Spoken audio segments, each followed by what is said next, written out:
se você estiver assim, ó. Quando estou abatido, quando estou de não, Ele nos protege, Ele anda com você. Quando estou abatido, quando estou em perigo, de nada eu tenho falta, de nada eu tenho falta. Jeová,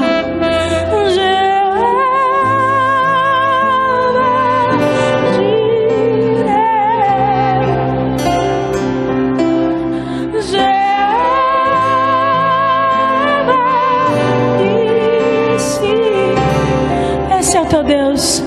Jeová Shalom, Jeová Shalom, Jeová Shalom, Jeová Shalom, Jeová.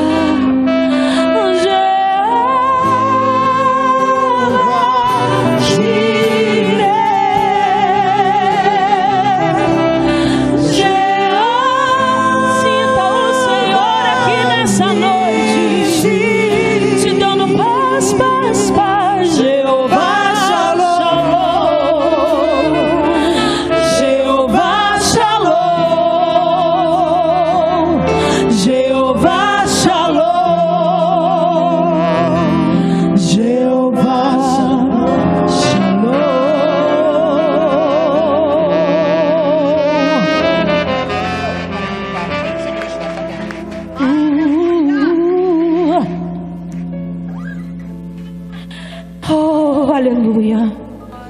Glória a Deus. Tu és. Nunca pare, nunca pare, nunca pare. Oh, o que vem pra tentar ferir o valente em meio às suas guerras. Diga que ataque é capaz de fazê-lo olhar para trás e querer desistir.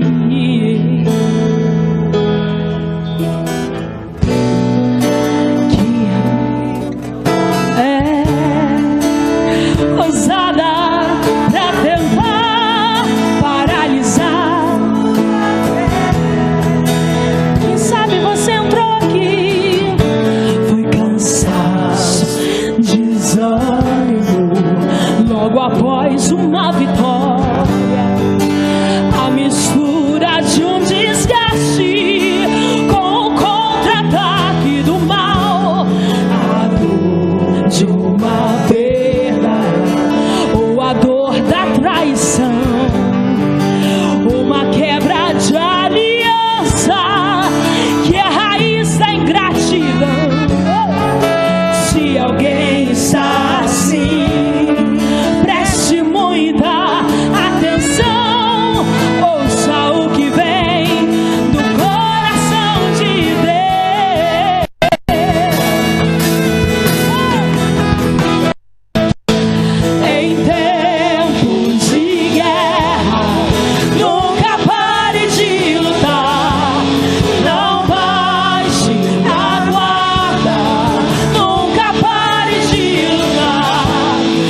descanso, a cura, a recompensa vem sem demora.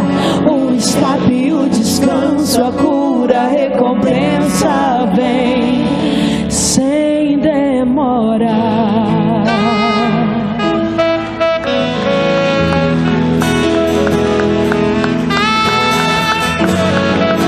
Aleluia, aplauda o Senhor mais forte, glórias a Deus, aleluia, louvado e agradecido é o nome do Senhor. Queridos, podeis assentar, fiquem à vontade do Senhor. Você já cumprimentou o irmão que está do seu lado aí, já deu a paz do Senhor para ele? Quanta gente bonita aí, abençoada. Receba a paz do Senhor aí. Teve uma vez que eu estava passando por uma situação meio difícil, uma pessoa me deu a paz do Senhor de uma forma tão convicta, que a paz realmente eu recebi aquilo e foi muito bom, foi muito bacana. Então faça isso aí, ó, dá a paz do Senhor aí, ó, para ele receber algo da parte de Deus vindo da sua vida, amém? Queridos, é o culto da vitória. Você que ainda não sabe, que ainda não veio aqui no culto da vitória, não sabe como funciona, querido, são 7 dias de campanha, perdão, são 7 semanas, tá? Você começa a sua campanha, durante 7 semanas aqui, 7 quartas-feiras, você vai estar orando pelo seu propósito, tá bom? Entregando aqui na mão de Deus, aquele propósito, aquele algo que você precisa de uma ação imediata de Deus. Então creia que Deus pode fazer algo maravilhoso na sua vida, de repente não em 7 semanas, mas de repente antes, ou de repente você precisa prolongar um pouco mais, não tem problema. O importante é que você coloque no seu coração aquilo que você anseia nas mãos de Deus, dentro dessa campanha de 7 semanas da vitória. Então se você já começou, ou você quer começar hoje, nós vamos estar orando pelo seu pedido, pelo seu propósito, tá bom? Queria chamar o pastor Rubens para estar fazendo esta oração da campanha. E você que for começar, ou que já está fazendo, fique de pé para que nós possamos estar orando pelo seu pedido, amém? Louvado seja o nome do Senhor, fique de pé. Você também quer começar a campanha? Ficar conosco às 7 semanas, mesmo que você não faça parte dessa igreja, e o Espírito Santo tocou no seu coração, falou com você agora, que você precisa participar dessa campanha. Isso mesmo, fiquem de pé mesmo, irmão. 7 semanas de campanha ininterrupta. Se por acaso você faltar uma semana dessa, você continua de novo, contar do zero, tá bom? Vamos orar. Pai querido, graças te damos, ó Deus querido, por tudo quanto tem feito pelas nossas vidas, Pai querido. Já queremos te ser grato por isso, ó Pai. Já queremos declarar a nossa gratidão, porque nós servimos a um Deus que pode todas as coisas, um Deus que opera maravilha, um Deus que faz milagre, um Deus que é sobre as nossas vidas aqui, ó Pai. E nós queremos desde já, ó Pai, apresentá-la em tuas mãos, Senhor Deus. Tenha misericórdia nas nossas vidas, Senhor Deus. Te pedimos nesse momento, a tua igreja te clama, Senhor Deus querido. Essas pessoas que estão de pé, ó Pai querido, que se colocaram, Senhor Deus, no seu coração de fazer, Senhor Deus, essa campanha, Senhor Deus, é porque elas estão precisando, ó Pai. Elas estão necessitadas, Deus querido. Elas estão necessitadas de um milagre, ó Pai. Elas estão necessitadas, ó Deus querido, da tua justiça, Pai querido. Oh, Senhor Deus, eu não sei qual é a necessidade, ó Pai, mas tu sabe, ó Pai. Tu conhece o coração, tu conhece agir, tu conhece a vida de cada uma dessas pessoas, Deus. Eu creio no Deus de poder, eu creio no poder da oração, eu creio, Senhor Deus querido, naquilo que tu podes fazer por essas pessoas, ó Pai, que estão de pé, por esses meus irmãos que estão de pé, por essa minha irmã que está clamando, ó Deus, talvez por um ente querido, ó Pai querido, por um parente, Senhor Deus, oh Senhor Deus, que está necessitado, ó Pai, talvez por um vizinho, ó Pai querido, talvez por um amigo de trabalho, ó Pai, e ela está aqui, Senhor Deus, semana após semana, te clamando, ó Pai querido, suplicando, Senhor Deus, que tu venha agir, ó Pai, de uma maneira poderosa, Senhor Deus. Venha, Senhor Deus, o Deus de milagre aqui nesse lugar, ó Pai, e faça, Senhor Deus, maravilha aqui nesse lugar, ó Deus. Nós te pedimos, ó Pai, e já agradecidos, ó Deus querido, em nome de Jesus, ó Pai. Aleluia. Você pode se assentar. Eu tenho certeza que Deus vai responder a sua oração. Eu faço campanha da vitória desde que vim para essa igreja em 2002. Já teve campanha que eu já tive resposta. Algumas ainda não. Outras eu tive resposta quando comecei e outras depois de ter terminado. Mas sem resposta eu nunca fiquei. E sem resposta você também nunca vai ficar. Amém? Vou te dar uma prova disso aqui. O nosso Deus é um Deus de resposta. Tem aqui um testemunho que eu quero ler para você. Do irmão Wanderson. Estou escrevendo antes da vitória acontecer, porque creio na vitória em nome de Jesus. Minha mãe se recuperou de um quadro de enfermidade. Chegou desacordada, com risco de ter sofrido um AVC. Hoje estamos aqui, ela está aqui, para compartilhar com a igreja a nossa vitória. A Deus toda a honra e toda a glória. Essa vitória é para honra e glória do Senhor. Após 2 meses, está na quarta-feira da vitória com a sua mãe. Graças a Deus. Cadê o Wanderson e a irmã Maria das Graças? Cadê eles? Consegue ficar de pé aí um instantinho? Só para a igreja ver a sua vitória. Olha aí, você pode aplaudir ao Senhor. Glória a Deus, glória a Deus, glória a Deus. Pode se assentar, querido, pode se assentar, querida. Por falar nisso, em vitória, em agir de Deus, em cura, no domingo, você sabe, já vem sendo feito aqui em todas as nossas igrejas. Em todos os domingos a gente separa um tema específico para orar. E nesse domingo, irmão, nós vamos orar por curas de enfermidade. Vamos orar todo mundo aqui que precisa de cura. É a hora que você tem para trazer lá um parente que está doente. Né? Ah, pastor, não dá para vir que ele está acamado, está internado. Então você representa ele. Mas se você...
Levante seu envelope ou os seus envelopes, caso seja mais de um. Vamos orar. Senhor Jesus, aqui estão os teus filhos e filhas apresentando a Ti os seus dízimos e as suas ofertas. Deus, que nada falte na vida, na casa, na conta corrente dos teus filhos, que nenhum compromisso financeiro fique sem ser honrado. Mude a sorte da fazenda dos teus filhos, que eles possam gozar da Tua prosperidade. E que em nome de Jesus, eles tenham até mesmo para emprestar de tão grande fartura que irão gozar. Nós abençoamos os teus filhos e direcionamos estas ofertas no teu reino, em o nome de Jesus. Amém e amém. Assim que chegar um obreiro, uma obreira na sua fileira de cadeira, você passa o envelope aí para a extremidade, para facilitar o recolhimento. Você já deve ter visto aí alguns anúncios da semana. Amanhã tem reunião de adolescentes, tarde da bênção, deixa eu ver se eu lembro de tudo, né? Sábado nós não temos nada, não é isso? Não tem nada, a gente está sem retorno aqui ainda. Sexta tem a reunião de oração, consagração, não é isso? A intercessão de manhã, e domingo pela manhã é a reunião mais importante. A gente não classifica culto, né? Mas é a reunião mais importante para a saúde espiritual do corpo de Cristo, que é a Santa Ceia. Então esteja aqui pela manhã, Santa Ceia do Senhor, 9h30 da manhã. Nosso pastor Silas Lima Malafaia tem uma palavra para o campo, para todos nós. E nós aqui somos uma igreja só, tá, irmãos? Aqui não tem a igreja da Pavuna, a igreja de Nilópolis, a igreja de Vilar do Estélio, a igreja da... Não. É uma igreja, Assembleia de Deus Vitória em Cristo, que nos reunimos em locais distintos, mas é uma igreja só. Amém? Amém, irmãos?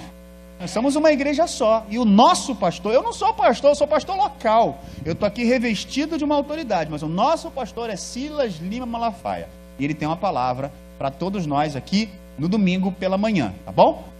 Com muita alegria, ele estava me colocando na geladeira, ligava, ele não atendia, mandava a Viviane bloquear o meu telefone, mas hoje Deus mudou a minha sorte. E com muita alegria vou receber aqui nosso amigo, meu amigo, pastor Renan de Melo. Você quer recebê-lo com carinho? Para cá, pastor Renan.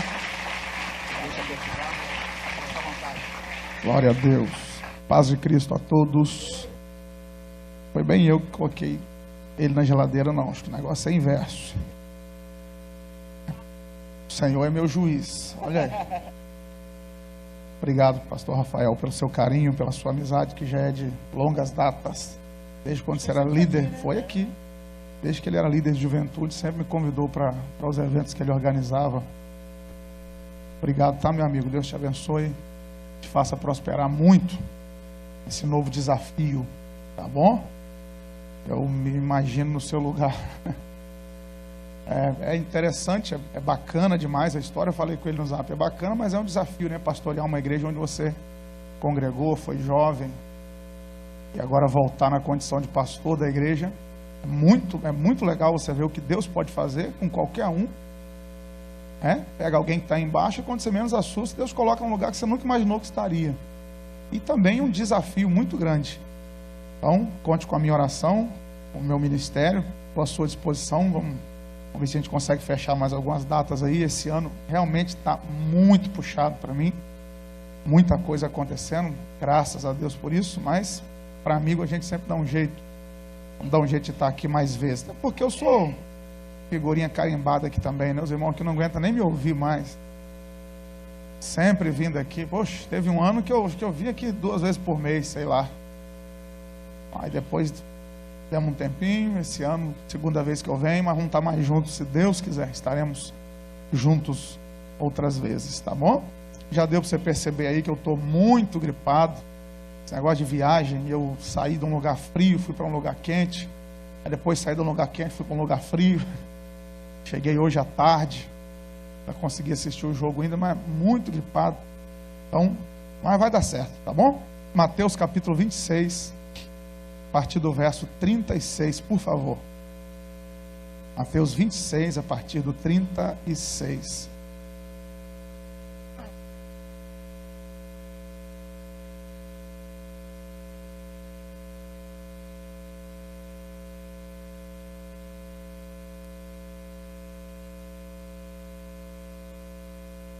Glória a Deus. Vocês já me conhecem, não preciso justificar nada, mas não custa nada lembrar que eu gosto muito de ler um contexto grande do texto. Então, eu vou ler bastante versículos aqui. Estou avisando porque eu li esses dias esse mesmo texto aqui numa outra igreja, uma outra filial nossa. Aí terminou o culto, o rapaz me perguntou se eu fazia isso para ganhar tempo. Falei, meu filho, graças a Deus até hoje o problema nunca foi faltar o que falar. Sempre o tempo que é curto. Então não é para ganhar tempo não. Na verdade isso a gente não é para encher o tempo, né? Na verdade é para ganhar tempo. Por quê? Quando a gente lê um contexto maior, você acaba ficando por dentro do assunto. Eu não preciso ficar voltando para explicar muita coisa. Suponhamos que eu lesse um versículo só. Dava para pregar? Dava. Só que eu tenho que ficar explicando muita coisa para você entender. Então ler um pouquinho a mais de versículos que você já sabe exatamente do que eu quero falar, porque o texto fala por si mesmo. Entendeu? Então a gente acaba economizando tempo com isso. Mateus 26, a partir do 36, diz assim: Então chegou Jesus com eles a um lugar chamado Getsêmane e disse a seus discípulos: Assentai-vos aqui, enquanto eu vou além orar. E levando consigo Pedro e os 2 filhos de Zebedeu, ou seja, Tiago e João, começou a entristecer-se e a angustiar-se muito. Então lhes disse: A minha alma está cheia de tristeza até a morte. Ficai aqui e vigiai comigo. Indo um pouco mais adiante, prostrou-se sobre o seu rosto, orando e dizendo: Meu Pai, se é possível, passa de mim este cálice, todavia não seja como eu quero, mas como tu queres. E voltando para os seus discípulos, achou-os adormecidos e disse a Pedro: Então nenhuma hora pudeste vigiar comigo? Vigiai e orai para que não entreis em tentação. Na verdade, o espírito está pronto, mas a carne é fraca.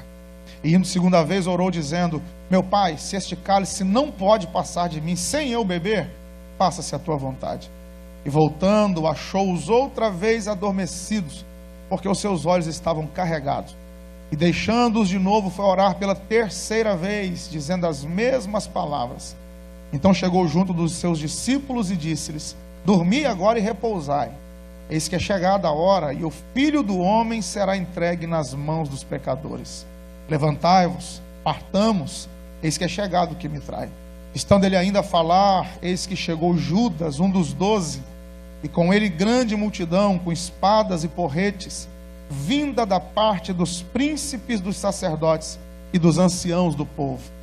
E o traidor tinha lhes dado um sinal, dizendo: o que eu beijar é esse, prendei-o. E logo aproximando-se de Jesus, disse: eu te saúdo, Rabi, e beijou-o. Jesus, porém, lhe disse: amigo, a que vieste? Então, aproximando-se eles, lançaram mão de Jesus e o prenderam. E eis que um dos que estavam com Jesus, estendendo a mão, puxou da espada e, ferindo o servo do sumo sacerdote, cortou-lhe uma orelha. Então Jesus disse-lhe: mete no seu lugar a tua espada, porque todos os que lançarem mão da espada, a espada morrerão. Ou pensas tu que eu não poderia agora orar a meu Pai, e ele não me daria mais de 12 legiões de anjos? Como, pois, se cumpririam as escrituras que dizem que assim convém que aconteça? Então disse Jesus à multidão: saístes como para um salteador, com espadas e porretes, para me prender? Todos os dias me assentava junto de vós, ensinando no templo, e não me prendeste. Mas tudo isso aconteceu para que se cumpram as escrituras dos profetas. Então todos os discípulos, deixando-o, fugiram. Se você puder, diga amém. Queridos, é muito comum, quando nós nos lembramos do sacrifício de Jesus, nos lembramos da paixão de Cristo, nós ligarmos todo o sofrimento de Jesus ao Calvário. Provavelmente, se nós pedíssemos alguém aqui essa noite, alguns dos irmãos aleatoriamente, para falar um pouco sobre o sacrifício de Jesus, primeiras coisas que vem à nossa mente: a cruz, os cravos, a coroa de espinhos, a zombaria lá no Calvário, a lança que o traspassou. Então é comum nós ligarmos o sofrimento de Jesus ao Calvário, e é certo, é lógico. O Calvário foi o ápice do sofrimento de Jesus. Só que olhando para esse texto, nós descobrimos que o sofrimento de Jesus não começou no Calvário. Repetindo o que eu já disse, o Calvário foi o ápice. O Calvário foi o momento mais intenso. Usando um português um pouco mais rebuscado, o Calvário foi o píncaro. Foi o momento mais complicado do sofrimento de Jesus. Mas a agonia de Jesus, a tristeza de Jesus, o sofrimento de Jesus não começou no Calvário. Começou no Getsemane. Começou no jardim. Começou na madrugada de quinta para sexta-feira. Quando o dia amanhecesse, às 9 da manhã, ele estaria sendo pregado na cruz do meio no Calvário. Mas por volta de meia-noite, de quinta para sexta-feira, Jesus, depois de ter celebrado a ceia com seus discípulos, no início do capítulo 26 de Mateus, ele então parte em direção ao Getsemane para tirar um período de oração. O Getsemane não é o Monte das Oliveiras. O Getsemane está no Monte das Oliveiras. O Monte das Oliveiras, um grande olival próximo ao Vale de Cedron, em Jerusalém. E dentro desse olival, um lugar à parte, chamado Getsemane, prensa de azeite. Ao que tudo indica, o Getsemane, esse local que Jesus orava, era um local particular, tinha um dono, e o dono deveria conhecer Jesus, com toda certeza. Ele permitia que Jesus orasse ali. Jesus agora, na noite que antecede a sua morte, ele vai para o Getsemane. E é no Getsemane que ele vai suar gotas de sangue. É no Getsemane que ele vai ser preso. É no Getsemane que ele vai começar a apanhar. É no Getsemane que ele será manietado, suas mãos serão presas. É no Getsemane que Judas vai traí-lo. Muita coisa vai acontecer no Getsemane. É no Getsemane que ele vai começar a sentir os cordéis da morte que o cercariam, como disse o salmista. E uma coisa que eu sempre perguntei a Deus em oração: Se o Calvário já era tão sofrido, ou foi, era, não foi. Se o Calvário foi tão sofrido, se o Calvário foi tão duro, tão árduo, por que Deus permitiu também o Getsemane? Será que Deus, em sua soberania, não poderia ter conduzido Jesus do cenáculo, depois da ceia, imediatamente ao Calvário, sabendo que tinha cravos, que tinha zombaria, que tinha um açoite na fortaleza Antônia? Além de Jesus sofrer tudo isso no Calvário e rumo ao Calvário, ele ainda tinha que suar sangue na madrugada. Ele ainda tinha que ser beijado por Judas. E eu sempre orei a Deus: Senhor, por que o Getsemane antes do Calvário? E aí o Espírito Santo ministrou uma palavra no meu coração. É porque o Calvário e o Getsemane representam dois níveis de prova que Jesus passou. O Calvário foi a exposição pública de Jesus. Foi a prova que ele passou e todo mundo viu.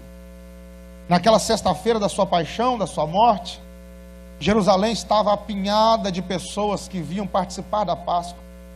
Pessoas de centenas de nações estavam ali para celebrar a Páscoa. E todos que passaram próximo ao Monte Calvário e olharam para a cruz do meio, viram Jesus pregado nela como se fosse um malfeitor. Viram Jesus sofrendo a maior punição que o Império Romano podia dar a um criminoso, que era a crucificação. Então o Calvário é aquela prova que todo mundo viu Jesus passar por ela. Já o Getsemane não. No Getsemane, só os amigos mais próximos viram ele sofrer. Era noite. E algumas coisas que Jesus passou no Getsemane ninguém viu, porque ele estava embrenhado no breu daquela noite. E eu preciso te dar uma notícia. Você já sabe, mas não custa nada te relembrar. O servo não é maior do que o Senhor. Se Jesus passou por esses dois níveis de prova, se Jesus passou por esses dois níveis de provação, em algum momento da nossa vida nós também passaremos. Não na mesma dimensão, porque o sacrifício de Jesus foi singular, mas com algum nível de intensidade, nós também passaremos por esses dois níveis de provação. Provações como o Calvário, que todo mundo sabe que você está nela. Provações que você entra nela e a sua família sabe que você está na prova. Seus amigos sabem que você está na prova. Seus vizinhos sabem que você está na prova. Os irmãos da igreja sabem que você está na prova, que é uma prova pública, todo mundo sabe. As redes sociais ficam sabendo. Pode ser um problema conjugal, pode ser um problema com o filho, pode ser um problema no âmbito familiar, pode ser um problema financeiro, um problema ministerial, independente do problema. Mas as pessoas sabem que você está atravessando por ele. É o Calvário. Todo mundo te vê na prova. Mas tem provas na nossa vida que são semelhantes ao Getsemane. Nem todo mundo sabe. Poucas pessoas sabem. Pessoas que entram num culto como esse da Vitória, ensaiam um sorriso, cantam na hora do louvor, mas o problema é quando chega em casa e põe a cabeça no travesseiro.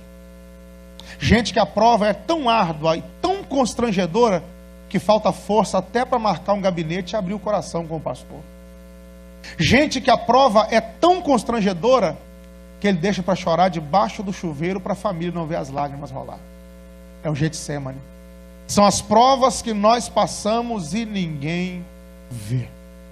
São provas que nós passamos e poucas pessoas sabem que nós estamos atravessando por elas. É um período complicado. Mas a boa notícia que eu tenho para te dar é que só vai experimentar a glória do domingo de manhã com o sepulcro aberto quem suportou a prensa da sexta-feira à noite. Da sexta-feira de madrugada. O nome do lugar que Jesus está tem um simbolismo muito forte. Getsemane, todo mundo aqui sabe. Eu estou pregando na igreja da palavra. Todo mundo sabe, a igreja que ama a palavra. Todo mundo sabe. Getsemane significa prensa de azeite. Lugar que a azeitona era prensada. Então dificilmente eu dou tema às minhas mensagens, mas eu quero dar um tema a essa mensagem essa noite. E o tema que eu quero dar a essa mensagem é: aguente a pressão. Eu vou repetir: aguente a pressão.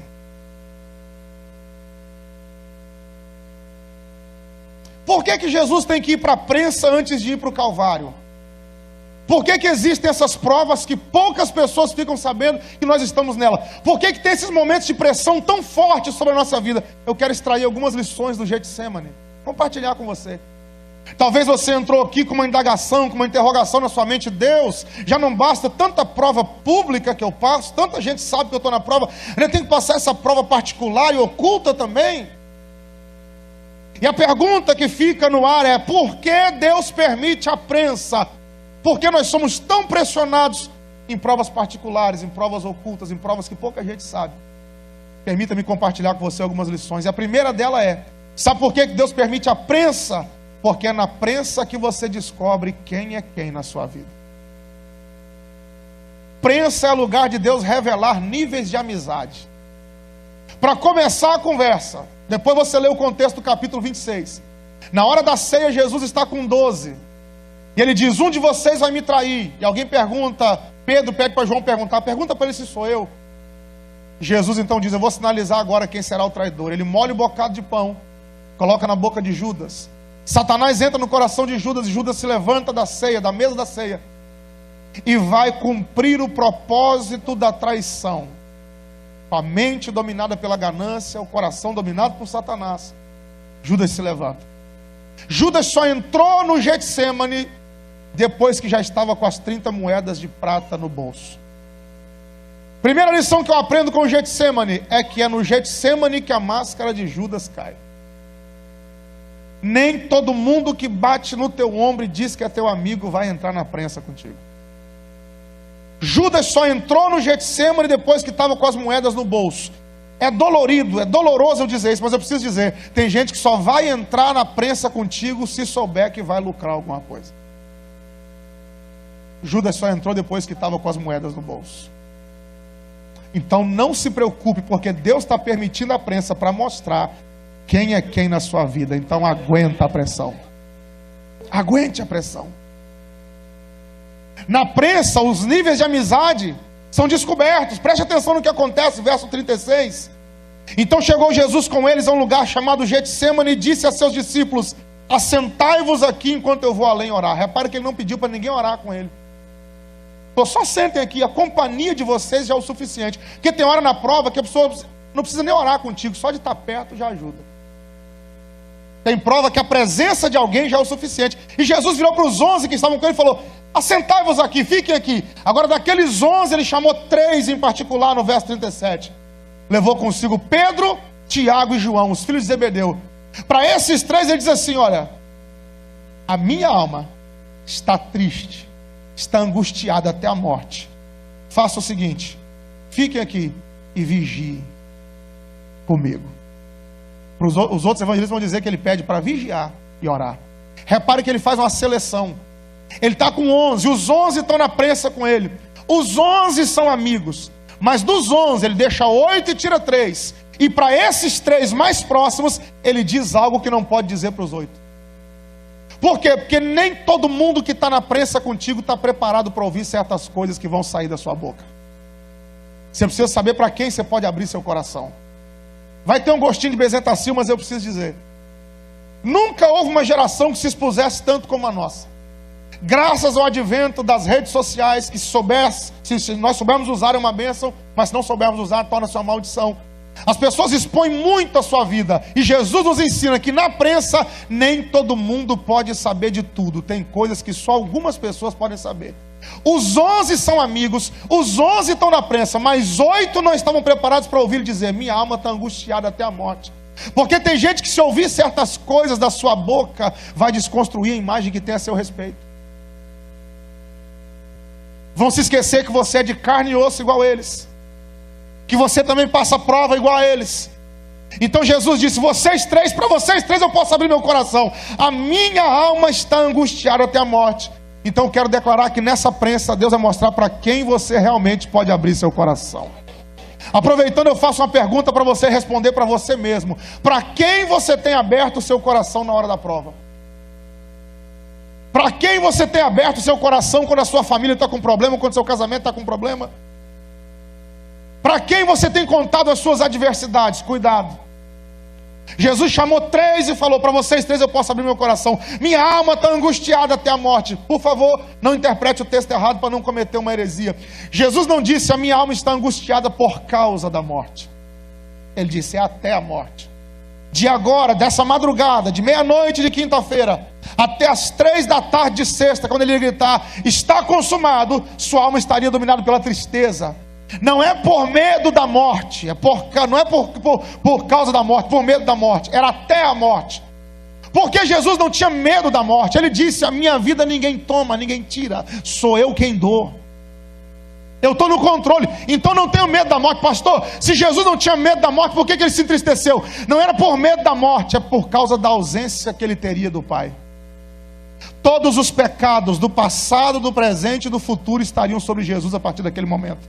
E o pecado separa o homem de Deus. Por isso que na cruz ele diz, Deus meu. Por quê? E ele que a eternidade inteira ao lado do Pai, por alguns instantes se distanciaria dele, por mim e por sua causa. Ele diz, a minha alma está angustiada até a morte. Mas depois que eu vencer a morte, eu e o Pai novamente seremos um. Na prova, nem todo mundo pode ouvir tudo que vai sair da sua boca. Algumas pessoas podem ouvir algo que vai sair da sua boca, mas Jesus dá mais uma lição. Verso 39, indo um pouco mais adiante, Lucas 22, 41 diz que ele vai a um tiro de pedra, 30 metros. Então repare que ele faz uma separação. Dos 11 que estão com ele, ele deixa 8 no lugar, vem mais adiante e chama 3. Deixa os 3 no lugar, vai 30 metros adiante, e aí sozinho ele faz uma oração que nem os 3 e nem os 8 podiam ouvir. Só o Pai. Ele diz, Senhor, se possível, passa de mim este cálice, mas todavia não seja feita a minha, mas a tua vontade. Tem coisas na prova que algumas pessoas podem ouvir. Tem coisas na prova que só Deus.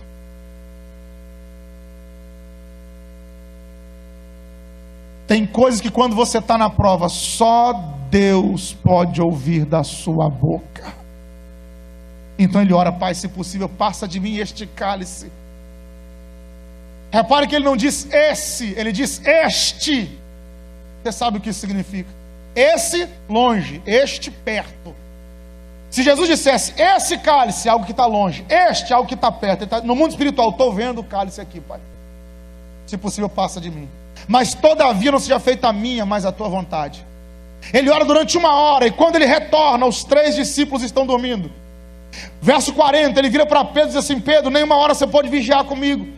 Vigiai e orai para que não entreis em tentação, porque o espírito está pronto, mas a carne é fraca. E Jesus já estava advertindo Pedro sobre o fracasso que Pedro enfrentaria um pouco mais adiante. Jesus volta, ora durante mais 1 hora, e quando retorna, os 3 estão dormindo de novo. Jesus volta pela 3ª vez, ora mais 1 hora, e quando ele retorna, os 3 estão dormindo de novo. E eu sempre me perguntei sobre isso aqui, por que os 3 melhores amigos de Jesus estavam dormindo na hora que ele mais precisou? Esses mesmos 3 que estão dormindo aqui, lá em Lucas 5, passaram a madrugada inteira acordados para pescar, sem pegar nada, mas ficaram acordados. Em João 21, esses mesmos 3 que estão dormindo aqui, ficaram acordados para pescar, e não pegaram, mas ficaram acordados. Eram pescadores. Então na hora de fazer o que gosta, fica acordado. Na hora de fazer o que Jesus pede, dorme. Mas eu vou aliviar a barra deles aqui. O texto diz que seus olhos estavam carregados. Lucas fala sobre isso também, carregados. Marcos diz que eles estavam com seus olhos dominados de tristeza. Já viu quando alguém está mergulhado num problema? O normal não é dormir, é perder o sono. Você encontra a pessoa e pergunta, parece que você não dormiu, e fala que eu estou com tanto problema que o sono foi embora.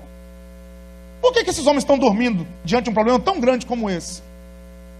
Se você pesquisar um pouquinho mais a fundo, você vai perceber que o texto está nos dizendo é que havia algo externo, algo que não partiu deles. Seus olhos foram carregados de uma tristeza, algo que não estava neles, veio sobre eles para induzi-los ao sono. Agora eu vou dizer a minha opinião, você não é obrigado a concordar comigo, vou dizer o que eu penso sobre o texto. Por que os 3 melhores amigos de Jesus dormiram quando ele mais precisou? Porque Deus não quebra o princípio que ele mesmo estabeleceu. Como assim, pastor? Mateus 16, 19, Mateus 18, versos 18 e 19, por 2 vezes, Jesus virou para os discípulos e disse assim, o que vocês ligarem na terra, está ligado no... Imagina os 3 melhores amigos de Jesus orando junto com ele, Pai, passa o cálice dele. Pai, passa o cálice dele. Aí Deus olhou e falou, esse cálice eu não posso passar, então dorme, Pedro. Esse cálice eu não posso passar, então dorme, Tiago. esse cálice eu não posso passar, então dorme, João. O que eu aprendo aqui? Tem gente que não me ajuda na prova, não é porque não quer, é Deus que não está deixando. Tem gente que não me ajuda na adversidade, não é porque é ruim, é porque esse cálice é meu e sou eu que tenho que beber, ninguém pode beber ele comigo. É porque essa prensa é minha, então sou eu que tenho que aguentar a pressão. Então quem sabe tem um amigo que não está te ajudando, alguém que não está fazendo o que podia por você, e você já estava prestes a duvidar dessa pessoa, e Deus está dizendo, não. Tem gente que está contigo na prensa, mas não pode te aliviar da prensa. Então é você quem tem que aguentar a pressão. Aguente a pressão. Essa prensa é tua, esse cálice é teu. Não transfira a responsabilidade. Beba dizendo, seja feita a tua vontade, Senhor.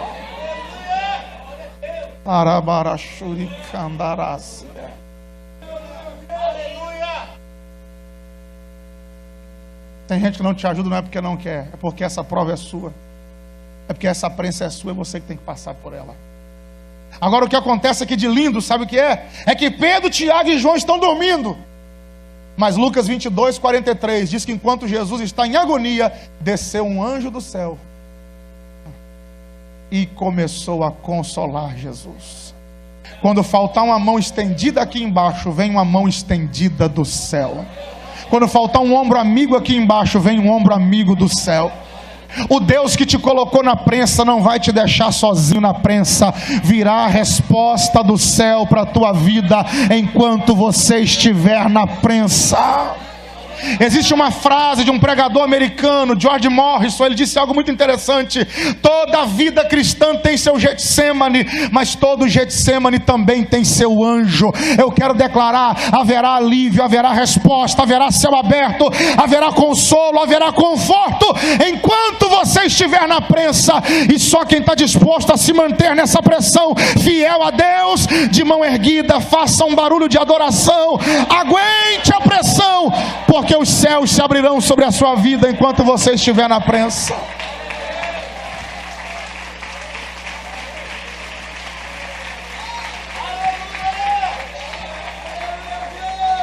Aguente a pressão. Vou incomodar quem está ao seu lado pela primeira vez. Prometo não fazer isso muitas vezes. Só essa e mais umas duas. Mas me ajuda aí, por favor. Fala para uns 3 agora. Diga: aguente a pressão. Diga aí.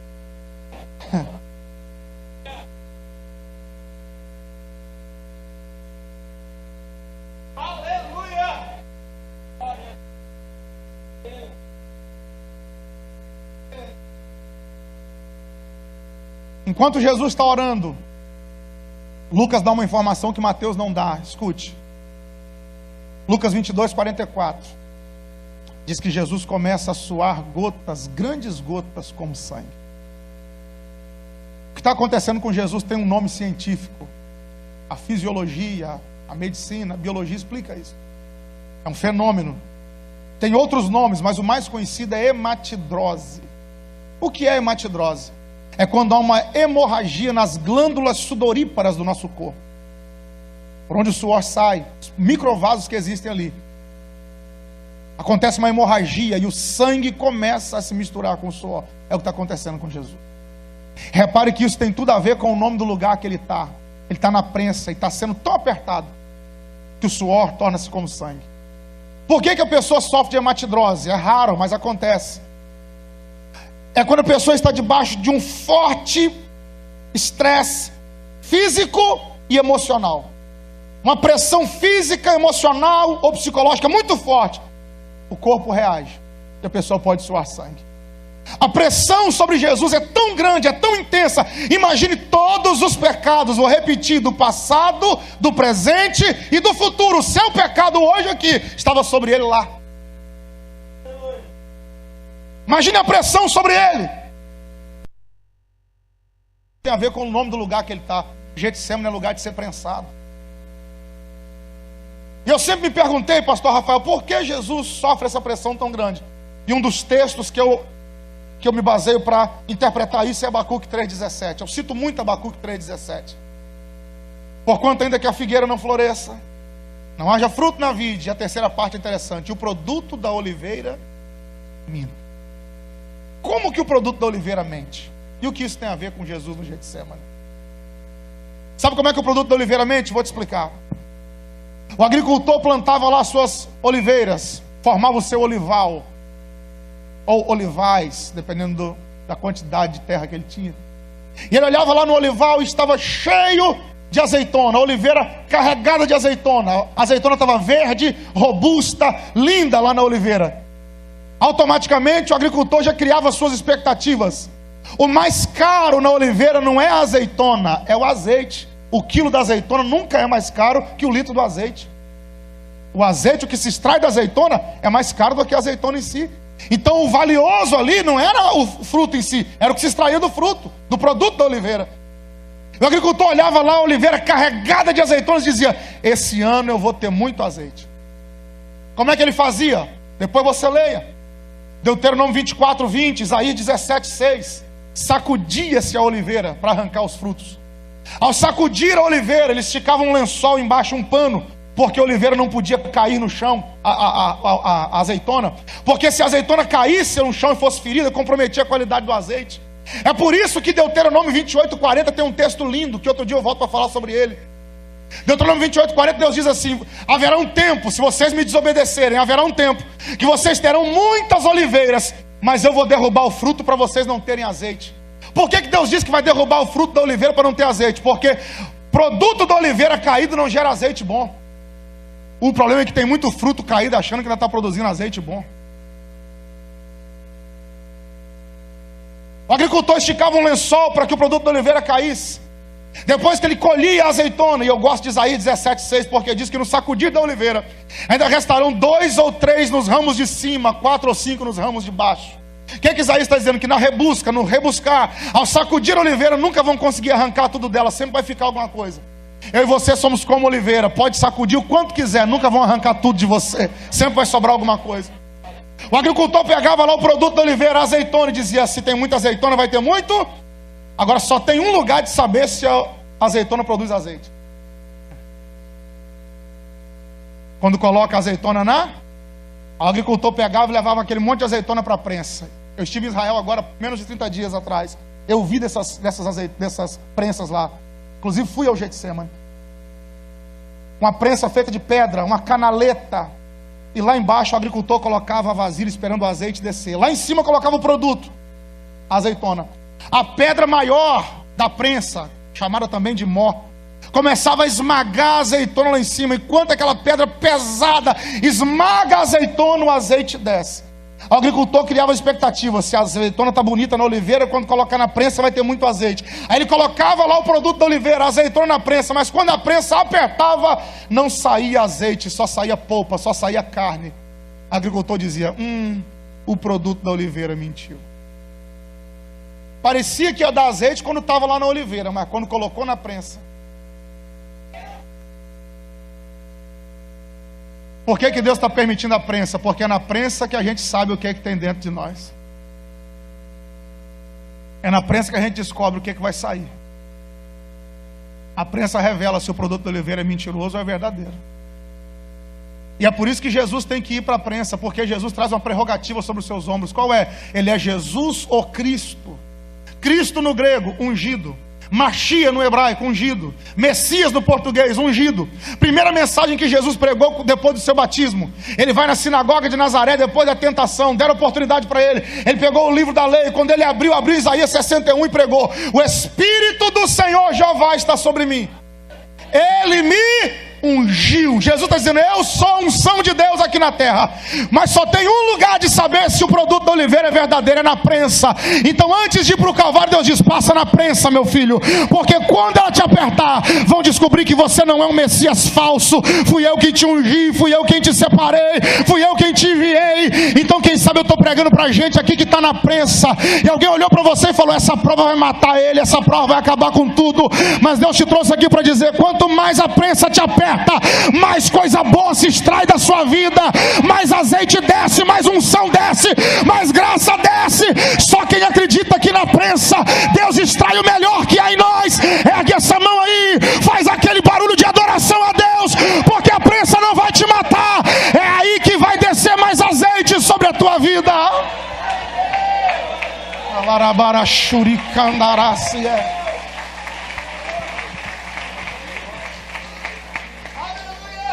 Eu vim aqui pregar para alguém e dizer: quanto mais essa prensa te apertar, mais azeite vai sair da tua vida. Eu vou repetir, vou te dar outra chance. Quanto mais a prensa te apertar, mais azeite sairá da tua vida. Prepare-se para entrar num nível espiritual que você não entrou ainda. Prepare-se para ver sair de você coisas extraordinárias que estão aí dentro, mas só podem sair quando a prensa te apertar. Então aguenta a pressão.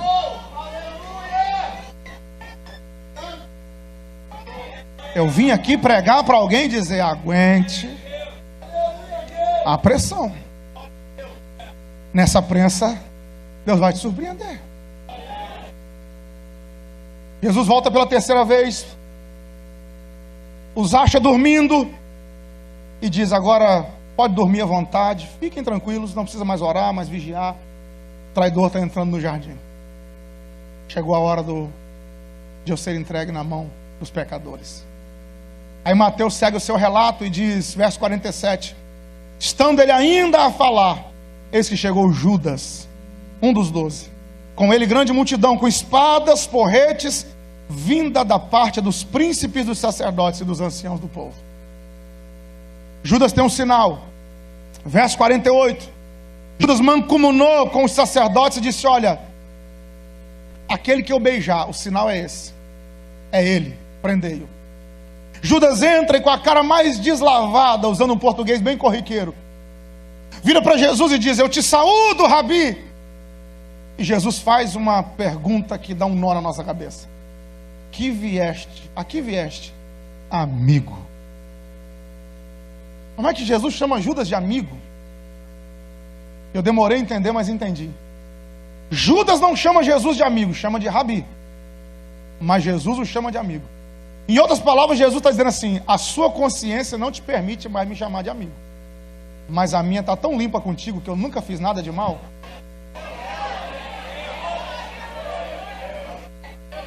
Você, Judas, está me considerando um inimigo, mas eu ainda te considero um amigo. Não é a minha consciência que está suja, é a sua. Judas o beija, e Jesus então é manietado, suas mãos são presas, e ele vai ser conduzido para a casa do sumo sacerdote. Mas preste atenção nisso aqui, vamos pontuar outras coisas aqui, antes da gente encerrar.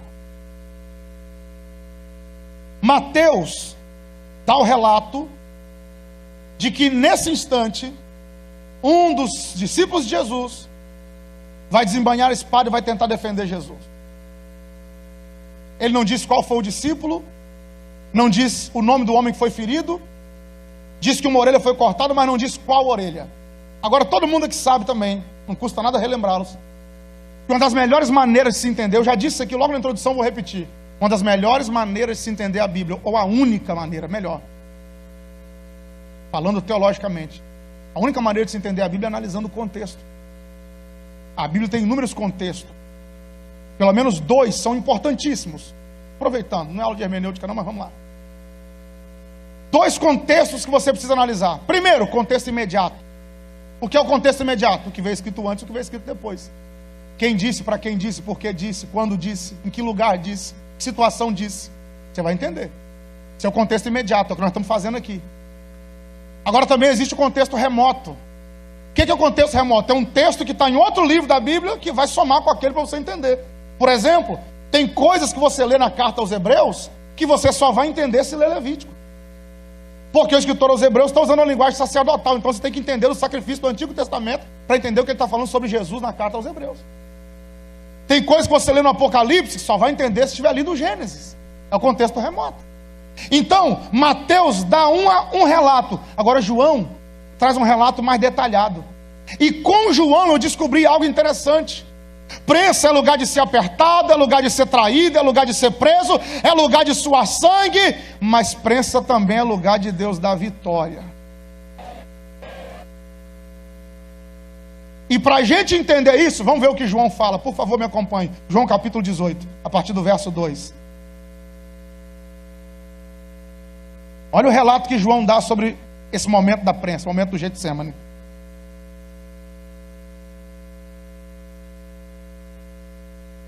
João 18:2. E Judas, que o traía, também conhecia aquele lugar, porque Jesus muitas vezes se ajuntava ali com seus discípulos. Aqui a gente descobre que não era a primeira vez que Jesus frequentava o Getsemane.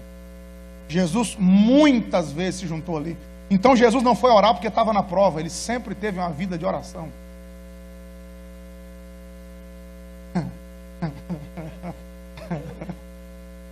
Jesus não deixou para orar quando a prensa veio, ele sempre orou.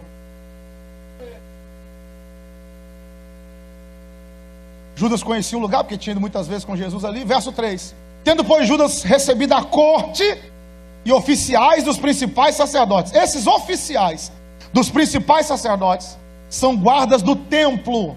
Homens que trabalhavam para Caifás. Eram guardas religiosos. Policiais religiosos, usando um termo mais comum. Só que antes disso, olha o que João diz, que Judas também recebeu a corte. Corte já é um linguajar romano. O que é uma corte? É um destacamento de soldados romanos. A corte é a 10ª parte de uma legião. Uma legião são 6.000 homens, uma corte são 600. Não foi meia dúzia de homens que entrou no jardim para prender Jesus. Foi um destacamento gigante. Não sei se os 600 estavam completos, mas centenas de homens entraram no jardim para prender Jesus. A corte, mais os guardas do templo, pelo menos uns 50, era o número que tinha de guardas no templo, trabalhavam para Caifás, e o servo do sumo sacerdote, servo de Caifás, servo imediato, trabalhava ao lado dele, e Judas. Esse batalhão está entrando no jardim para prender Jesus. E olha como é que eles estão entrando, verso 3 de João 18. Lanternas e archotes e armas. Archotes aqui são os mesmos porretes que Mateus cita lá. Olha a incoerência. Acenderam lanternas, acenderam tochas para achar a luz do mundo.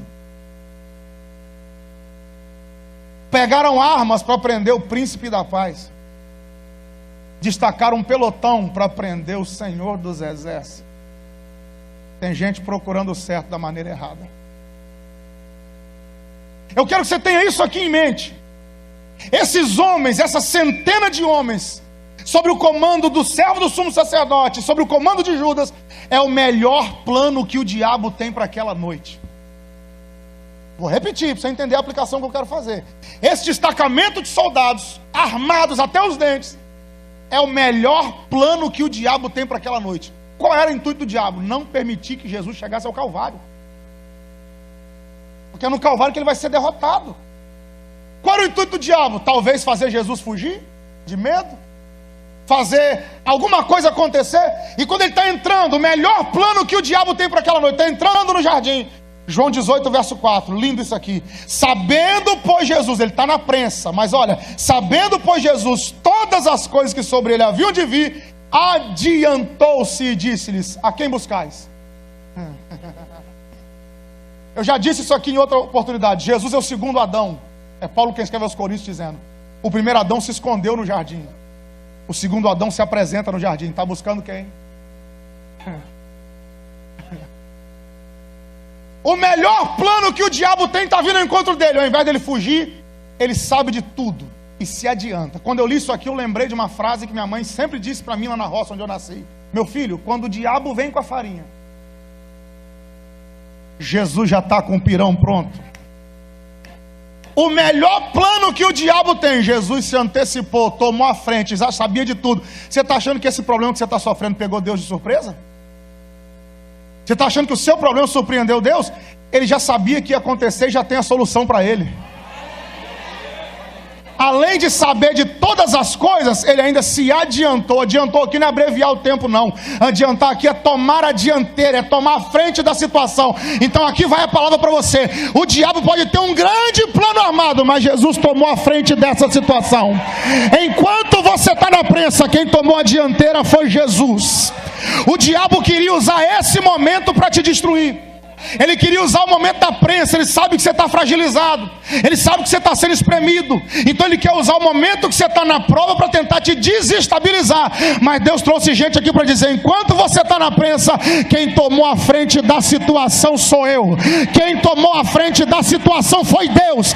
Tem gente aqui precisando tomar decisão importante enquanto está na prensa. Eu vim pregar para você e dizer: Deus tomou a dianteira dessa situação.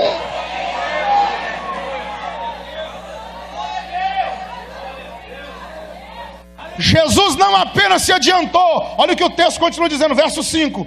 Verso 4, Jesus pergunta: a quem buscais? Verso 5, responderam-lhe a Jesus, o Nazareno. Judas estava com eles. Aí Jesus diz assim: sou eu. Quando ele diz sou eu, verso 6, quando pois ele disse sou eu, recuaram. Dois meu Deus e um aleluia baixinho, vou repetir.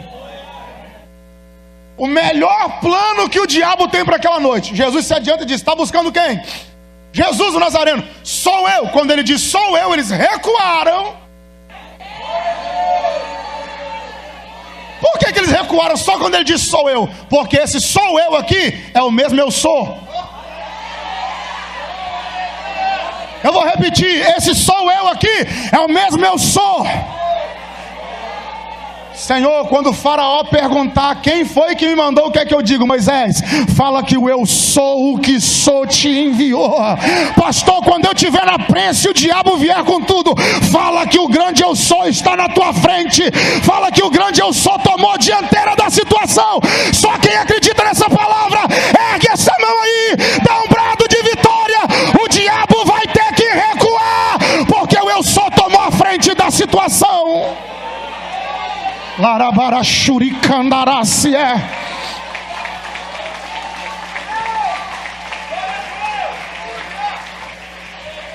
Quando Jesus disse sou eu, eles recuaram. Quem crê em palavra profética?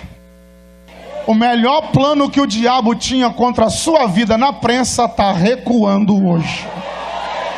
Vou dar uma chance para quem não recebeu. O melhor plano do diabo contra a sua casa, contra a sua família, contra o seu casamento, contra o seu ministério, está recuando hoje. Resisti ao diabo e ele fugirá de vós. Já tem demônios engatando a marcha ré e recuando, porque Jesus está na frente da situação.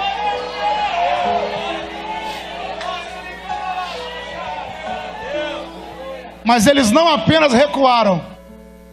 O texto diz: recuaram e caíram por terra. Posso declarar a palavra? O melhor plano que o diabo tem contra a sua vida, além de recuar, vai cair. Vai cair. Vai cair. Nenhuma arma forjada contra ti prosperará.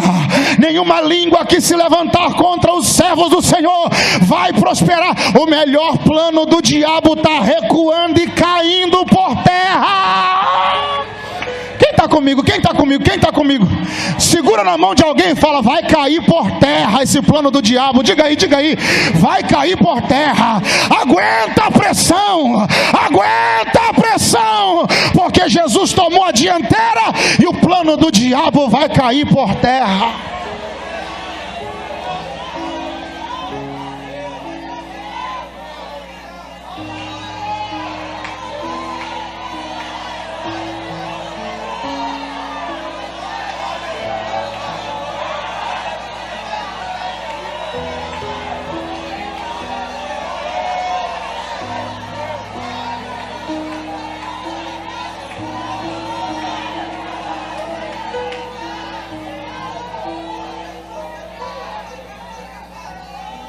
Recuaram, caíram por terra.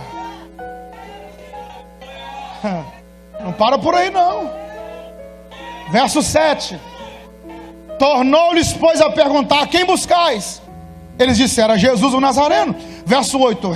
Jesus respondeu: já vos disse que sou eu. Se, pois, buscais a mim, deixai ir estes. Lindo. Olha o que Jesus está dizendo: se o negócio é comigo, deixa eles para lá. O diabo não pode atingir Deus. Como ele não pode atingir Deus, ele tenta atingir quem Deus ama, eu e você. Só que quando a gente está na prensa, Jesus toma a frente e diz: se o seu negócio é comigo, diabo, deixa eles. Deixa a família dele. Deixa o casamento, deixa o filho. Seu negócio é comigo, diabo. Em outras palavras, Jesus está dizendo: eu comprei a tua briga, filho. Eu comprei a tua guerra. O negócio agora é comigo. Mexeram contigo, mas o negócio agora é com Deus. O negócio agora é com Ele.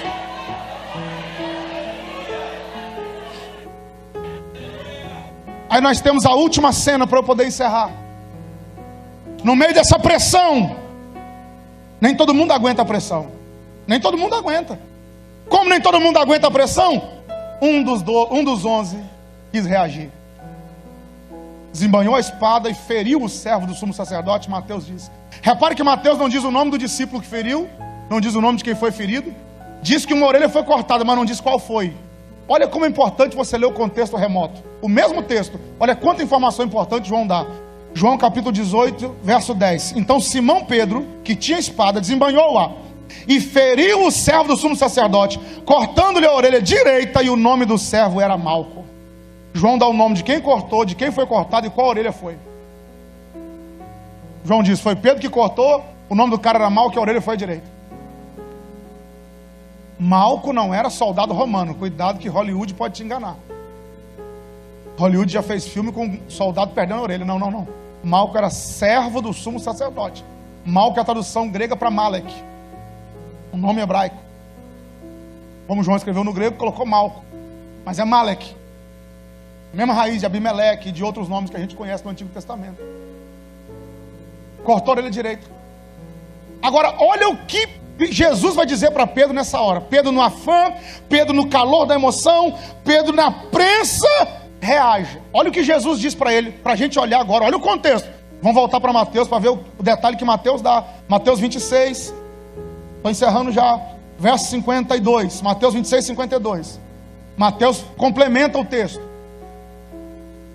Um evangelista complementa o outro. Então Jesus disse-lhe, mete no seu lugar a tua espada, porque todos os que lançarem mão da espada, a espada morrerão. Olha que lição Jesus dá para Pedro na prensa. Pedro, não reage na prensa. Por quê? Porque a vida é a lei da semeadura. O que você fizer com os outros, um dia alguém fará com você. Então aguenta a pressão e não reage. Quando a gente está na prensa, qual é o nosso desejo? Revida. Bateu na face, nada de oferecer outra, vai lá e quebra dele.